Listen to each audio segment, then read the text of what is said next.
ويحرم عليهم الخبائث ويضع عنهم إثرهم والأغلال التي كانت عليهم فالذين آمنوا به وأزروه ونصروه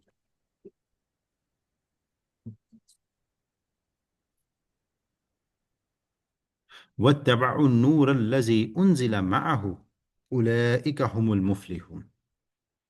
جو لوگ ایسے رسول نبی امی کا اتباع کرتے ہیں جن کے وہ لوگ اپنے پاس تو رہت اور انجیل میں لکھا ہوا پاتے ہیں۔ اب یہ دیکھیں مشرک، یہ یہودیوں کی بات ہو رہی کہ جو بنی اسرائیل تھی ان کے پاس جو تورا اور انجیل پڑی ہوئی تھی اس میں رسول اللہ صلی اللہ علیہ وسلم کا ذکر مبارک موجود تھا، وہ ان نیک باتوں کا حکم فرماتے ہیں۔ اور اب جو اس ٹائم کے نیک اور برگزیدہ یہود و نصارہ تھے وہ نیک باتوں کا حکم دیتے تھے اور بری باتوں سے منع کرتے تھے، اور پاکیزہ چیزوں کو حلال بتاتے تھے اور گندی چیزوں کو ان پر حرام فرماتے تھے۔ مطلب کیا کرتے تھے؟ امر بالمعروف نہیں انل منکر کا حکم دیتے تھے، اور ان لوگوں پر جو بوجھ اور توق تھے ان کو دور کرتے تھے۔ سو جو لوگ اس نبی پر ایمان لاتے ہیں اور ان کی حمایت کرتے ہیں اور ان کی مدد کرتے ہیں اور اس نور کا اتباع کرتے ہیں جو ان کے ساتھ بھیجا گیا، ایسے لوگ ہی فلاح پائیں گے۔ اب آپ دیکھیں کہ رسول اللہ صلی اللہ علیہ وسلم کے دور میں جو یہودی اور عیسائی تھے، ان کو اس چیز کا پتہ تھا کہ ایک اللہ کا آخری نبی آئے گا، آخری الزمان رسول اللہ صلی اللہ علیہ وسلم آئیں گے، اور وہ چیزوں کو مطلب دین کو مکمل کر دیں گے۔ اور اب بنی اسرائیل کی خواہش یہ تھی کہ وہ آخری نبی انہی میں سے آئیں گے، اور یہی وجہ ہے کہ جو مدینے کے مقیم یہودی تھے وہ مشرکین مکہ کو یہ تڑیاں بار بار لگاتے تھے کہ وہ آخری نبی آ لینے دو، ہم تم سے نبڑ لیں گے، یہی کہتے تھے۔ لیکن جب آخری نبی مشرکین مکہ میں ہی پیدا ہوئے، بنی اسماعیل سے ہو گئے، تو محض ان کو کیا ہوا؟ صرف اپنا حسد، وہ حسد لے بیٹھے۔ اب آپ دیکھیں کہ ایک دفعہ رسول اللہ صلی اللہ علیہ وسلم ایک بیمار یہودی لڑکے کے پاس گئے۔ وہاں اس لڑکے کا باپ تورات میں سے کچھ چیزیں پڑھ رہا تھا، اور وہ جب تورات میں سے کچھ چیزیں پڑھ رہا تھا مطلب اس پہ پھونک رہا تھا، دم کر رہا تھا اپنے بیٹے کے لیے، تو محمد رسول اللہ صلی اللہ علیہ وسلم کے ساتھ سیدنا انس بن مالک رضی اللہ تعالیٰ عنہ بھی تھے۔ تو آپ صلی اللہ علیہ وسلم نے اس یہودی سے پوچھا کہ مجھے یہ بتاؤ کہ کیا تمہاری اس کتاب میں میرا ذکر ہے؟ تو اس یہودی نے کہا نہیں ہے، بالکل نہیں ہے۔ تو وہ جو بستر مرگ کے اوپر لڑکا پڑا ہوا تھا اس نے کہا کہ بالکل ہے، اور آپ اللہ کے پیغمبر ہیں، اور یہ کتاب جو تورات ہے یہ اس چیز کو کنفیس کرتی ہے کہ آپ اللہ کے محمد، اللہ اللہ کے نبی۔ اور اس لڑکے کا یہ کہنا تھا کہ اس کی جان نکل گئی۔ اب جیسے اس کی جان نکلی تو رسول اللہ صلی اللہ علیہ وسلم نے فرمایا کہ یہاں سے یہودیوں کو نکال دو، کیونکہ یہ لڑکا مومن اور مسلمان مرا۔ یہ کون سا لڑکا لڑکا مرا جس کے بارے میں قرآن کہتا ہے کہ اولئک هم المفلحون، کہ وہ یہ وہی لوگ ہیں جو کہ فلاح پائیں گے۔ عبداللہ بن سلام رضی اللہ تعالیٰ عنہ جو کہ یہودیوں کے ایک بہت بڑے عالم تھے، وہ یہ چیز اکثر کہا کرتے تھے عمر بن خطاب رضی اللہ تعالیٰ عنہ کو کہ آپ دیکھیں کہ یہ جو یہودی ہیں یہ آپ صلی اللہ علیہ وسلم کو ایسے پہچانتے ہیں جیسے ماں اپنے بچے کو پہچانتی ہے۔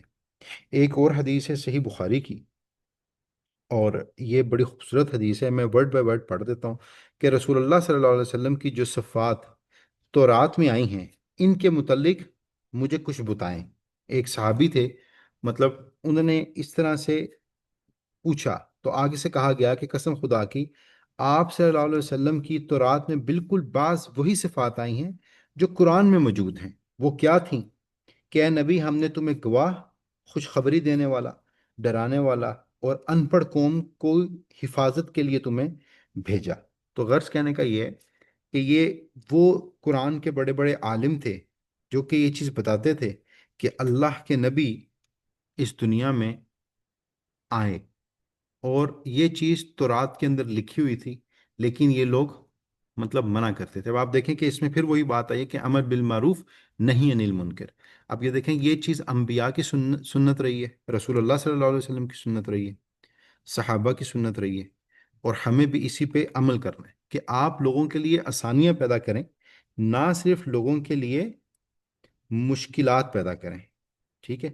جیسے کہ رسول اللہ صلی اللہ علیہ وسلم نے فرمایا جب معاذ بن جبل کو انہوں نے یمن بھیجا تو انہوں نے ان کو کیا واعظ اور نصیحت کی تھی کہ اے معاذ، لوگوں کے لیے آسانیاں پیدا کرنا، تنگی میں نہ ڈالنا، ان کو خوشخبری سنانا، ان سے دین سے نفرت نہ دلانا ان کو، اور تم دونوں آپس میں اتفاق سے کام لینا۔ غرض کہنے کا یہ ہے کہ ایسا کام کرنے پہ لوگوں کو مجبور نہ کریں جس سے مطلب دین میں لوگوں کو تنگی محسوس ہو۔ اسی طرح میں اپنی بات کو کنکلوڈ کرتا ہوں کہ صحیح بخاری کی ایک حدیث ہے کہ ایک صحابی تھے، وہ اپنے گھوڑے کو اپنے ہاتھ میں پکڑ کے نماز پڑھ رہے تھے، اور جتنے خوارش تھے وہ ان کو دیکھ رہے تھے کہ ایک شیخ کر کیا رہے ہیں.